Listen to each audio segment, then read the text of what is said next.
అన్న నమస్తే అన్న, బాగున్నారా అన్న? ఈరోజు ఒక కస్టమర్ వచ్చాడు ఇన్వర్టర్ బ్యాటరీ కోసం. సార్ లోడ్ చెప్పండి, దాన్ని బేస్ చేసుకుని ఇన్వర్టర్ ఇస్తానని చెప్పా. సార్ వచ్చేసి తక్కువ బడ్జెట్లో కావాలా, ఎందుకంటే రీసెంట్గా పవర్ పోవడం వల్ల మా నాన్న స్కిడ్ అయ్యి కింద పడ్డాడు, కాల్ ఫ్రాక్చర్ అయింది. ఉన్న అమౌంట్ అంతా అక్కడే పెట్టేశాం. బెడ్ రెస్ట్ తీసుకునేకి వస్తే power half an hour 1 hour తీస్తూనే ఉన్నారు. సో దానికోసం ఇన్వర్టర్ బ్యాటరీ కోసం వచ్చాం. తక్కువ బడ్జెట్లో ఏమైనా ఉంటే చూడు భీమా అని అడిగాడు కస్టమర్.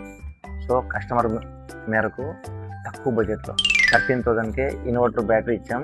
2 ఫ్యాన్లు 5 ట్యూబ్లైట్స్.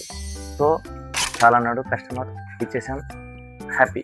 ఈ వీడియో చేయడానికి మెయిన్ రీజన్ ఏంటంటే, కిందాక పవర్ లేకపోవడం వల్లే కదా వాళ్ళ నాన్న కింద పడ్డాడు. సో ఇలాంటివి నేను చాలా విన్నాను.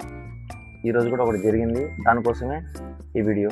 సో మీకు ఎంత వీలైతే అంత కమ్సకం తక్కువ బడ్జెట్లో అయినా కానీ మీరు ఇన్వర్టర్ బ్యాటరీ తీసుకోండి.